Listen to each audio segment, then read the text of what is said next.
So, how many times have you heard that we have enough managers, but not enough leaders in this world?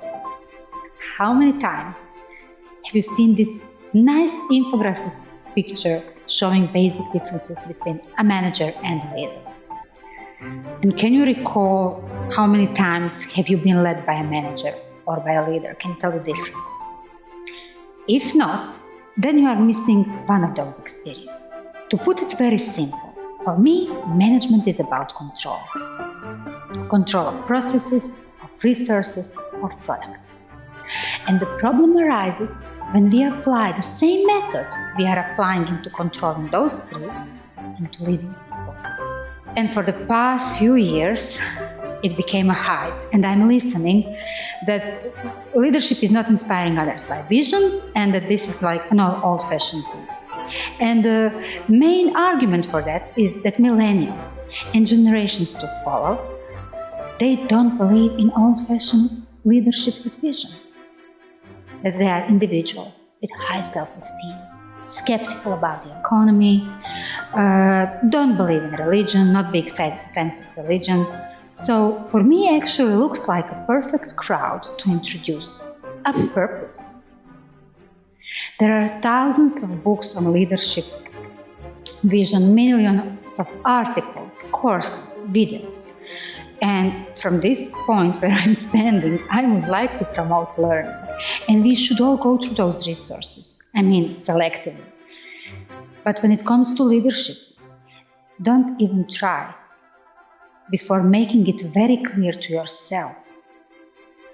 What is your vision? What is your purpose? Your own vision. Because when you are leading with a vision, when you share the same vision, the same purpose, then no need of managing people that need no management. No need of controlling people that need no everyday control. Something that we call now micromanaging. Okay. So when you are leading with vision, then your ultimate goal is known to all. They know how to act in any given situation. Then you are allowing talented people to play out their passion. And then, when people are playing out their own passion, then they are innovative. Now, innovation means, for me, something new and something useful. By nurturing our value learning by doing, for sure we are giving a room for innovation.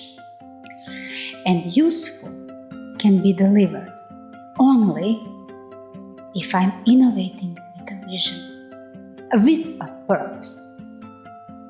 So, if you are asking yourself how to lead for innovation, how to lead for creativity, how to lead for agility, how to lead for flexibility, how not only to keep but to fuel learning by doing and collaborational spirit, only by setting a clear purpose, or how we like to call it, a vision.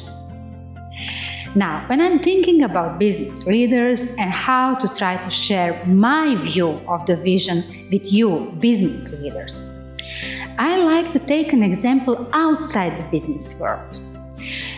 Not that it hasn't been many great leaders, business leaders with powerful visions. Somehow, I like to take a step back from profit, from market, from products. And I like to make things a little bit more human.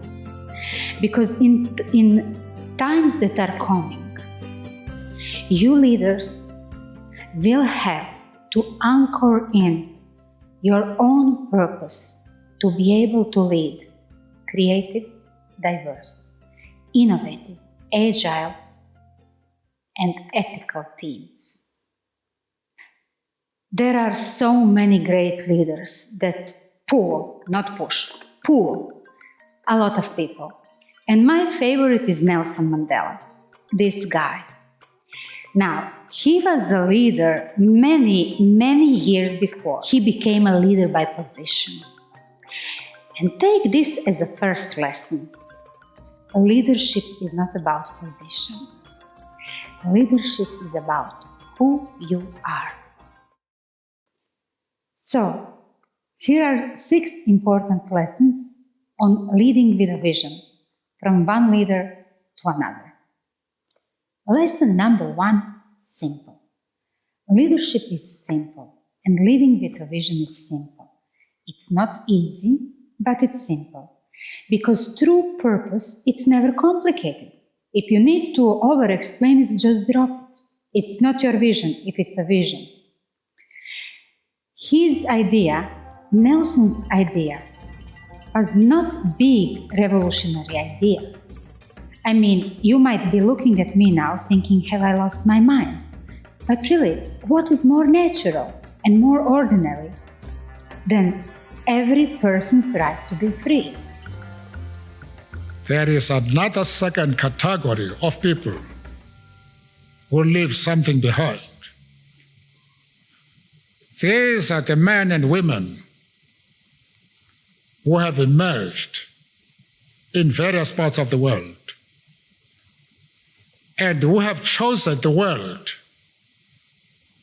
to be the battleground of their efforts, the theater of their operations. Their task in life is one. That is to improve the living conditions of the people amongst whom they live.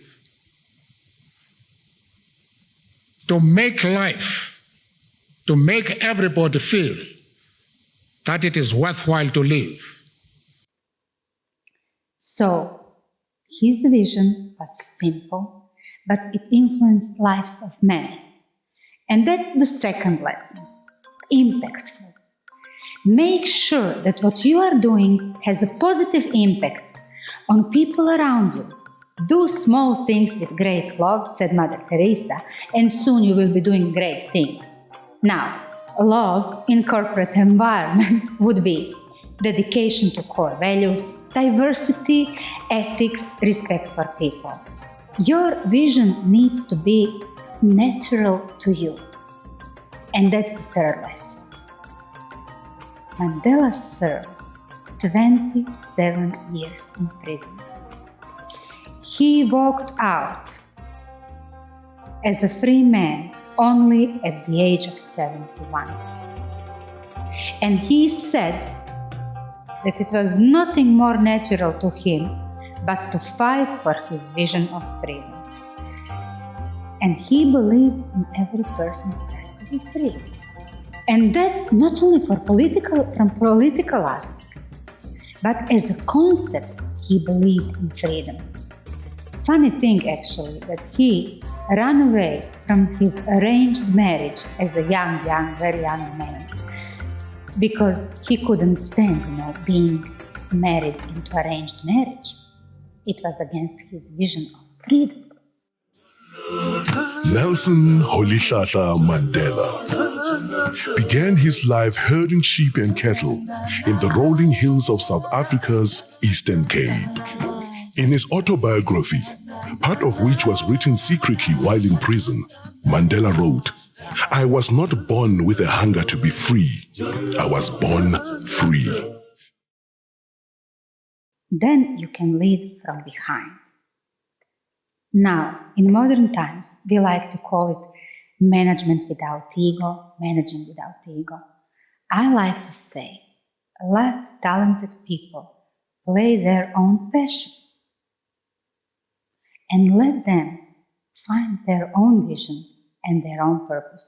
Fifth lesson from Mandela is, your vision is work in progress.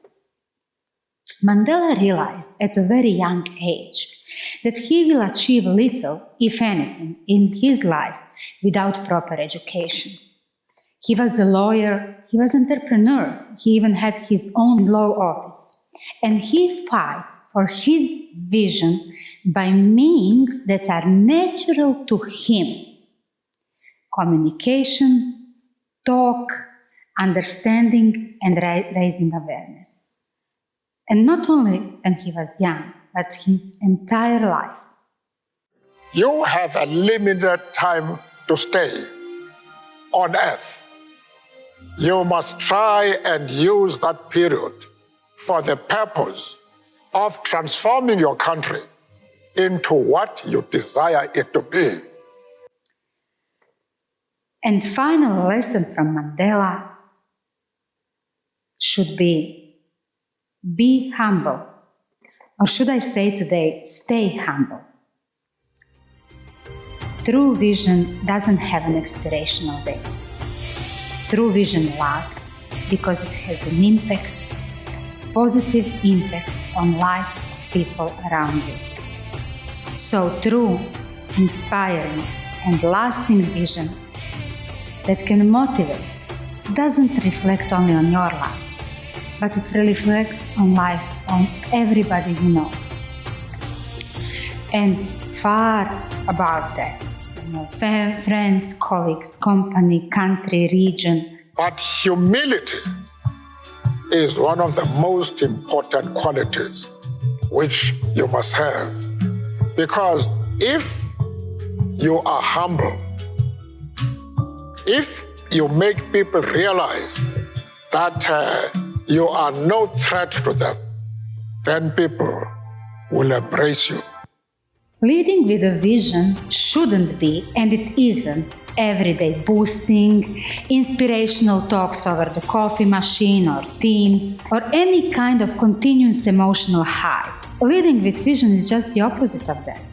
You are leaders in a company with vision.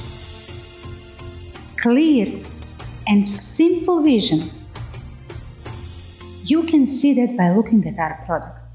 Conversations, answers, all products with vision. Andrea is product with vision.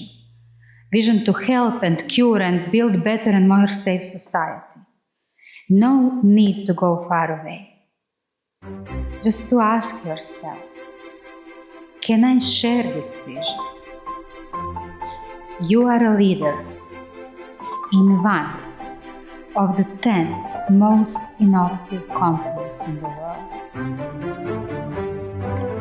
And you are just starting.